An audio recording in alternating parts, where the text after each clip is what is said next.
Bonjour les amis, vous devez avoir vu une fois dans un film, une série ou un documentaire, l'un des Esquimaux vêtus de fourrure ou de vêtements épais est debout devant une maison entièrement construite en neige. L'une des questions qui viennent à l'esprit de la plupart des gens lorsqu'ils voient cette scène est la suivante. Comment peut-on vivre dans une maison faite de neige? Le temps dans les régions polaires est froid et la neige est également froide. Alors, allons-nous construire une maison de neige pour entrer et nous réchauffer? Cela semble complètement illogique, mais laissez-moi vous dire que le sujet est très logique et normal et que ces maisons ne sont pas des dessins animés ou quoi que ce soit.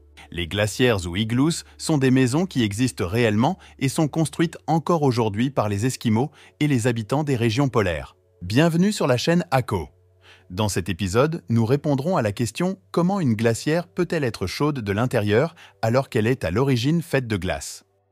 Avant de commencer, si vous êtes nouveau sur la chaîne, n'oubliez pas de vous abonner et d'activer la cloche pour recevoir des notifications des nouvelles vidéos. La zone arctique est l'un des environnements les plus extrêmes de la planète, s'étendant de la côte de l'Amérique du Nord au nord-est de la Sibérie. Mais malgré cela, et malgré le froid extrême et les conditions climatiques difficiles, il existe un peuple en difficulté qui a pu vivre et endurer cet endroit pendant des milliers d'années. Ce peuple est le peuple Esquimau. Et les Esquimaux sont le peuple qui habite les régions arctiques.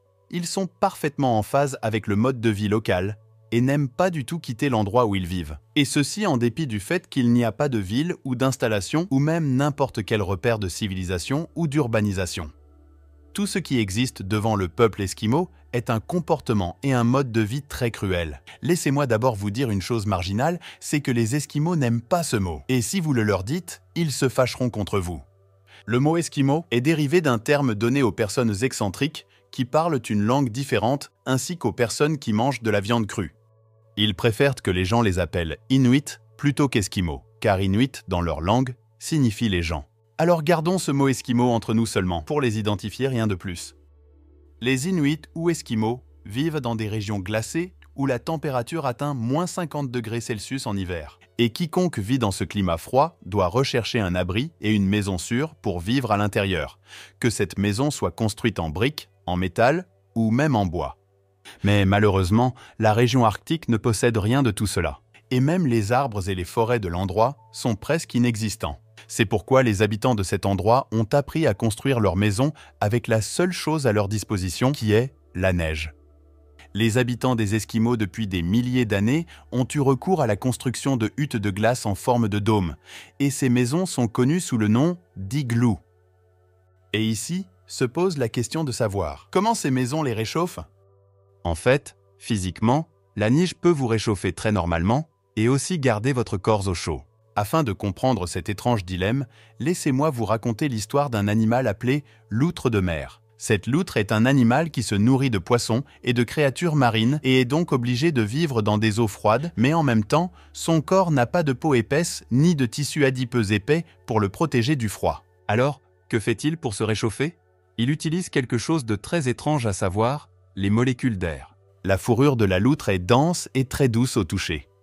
Le secret de sa chaleur est dû à la texture de sa fourrure de l'intérieur. La fourrure de la loutre est si finement pointue qu'elle peut emprisonner des molécules d'air à l'intérieur. En même temps, l'air est un excellent isolant thermique. Par conséquent, la chaleur à l'intérieur du corps de la loutre ne sort pas facilement.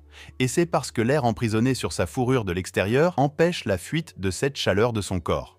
Pour cette raison, bien qu'il soit exposé à une température très basse, il est toujours dans une position normale et n'a pas froid. Alors gloire à Dieu. Mais maintenant, je ne comprends pas. Que voulez-vous dire? Et qu'est-ce que cette loutre a à voir avec le sujet? Tout simplement, ce que je veux dire, c'est que l'air est un bon isolant thermique. Et c'est ce que je veux spécifiquement souligner. Et ici exactement que nous jouons au stade Esquimau. La neige est leur jeu, et ils ont beaucoup d'expérience avec son type et ses qualités. Je veux dire par exemple, si je vous demandais combien de types de neige vous connaissez, je suis sûr que cette question vous surprendra. Et vous me demanderez, la neige a-t-elle des types? Je vais te dire oui, il y a des types.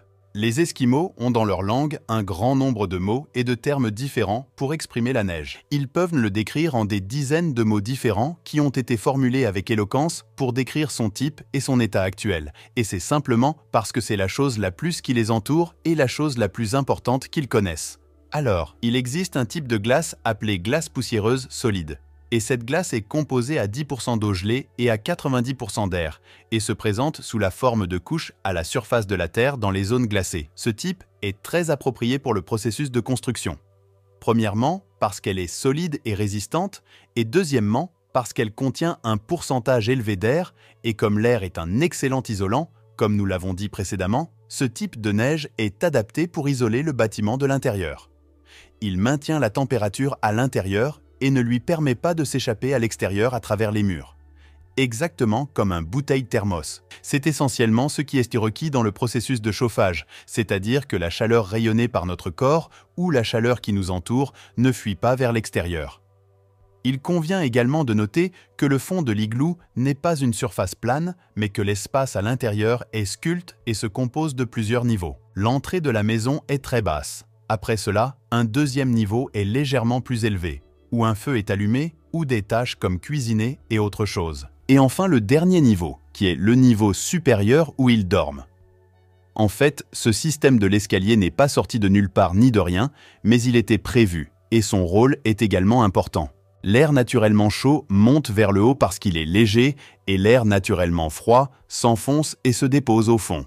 Pour cette raison, toute chaleur présente en bas résultant du feu allumé à l'intérieur ou encore de la chaleur qui rayonne du corps des habitants, toute cette chaleur, sans exception, monte vers le haut et plane autour des personnes en hauteur zone. En même temps, les murs de la maison sont isolés thermiquement. Par conséquent, toutes ces choses combinées rendent l'atmosphère chaleureuse à l'intérieur de la maison. Et la température à l'intérieur atteint 10 à 15 degrés Celsius. Et si vous sentez que la température est encore très froide, laissez-moi vous dire que la température extérieure est de 50 degrés en dessous de zéro. Ce qui signifie que nous sommes dans une très bonne position.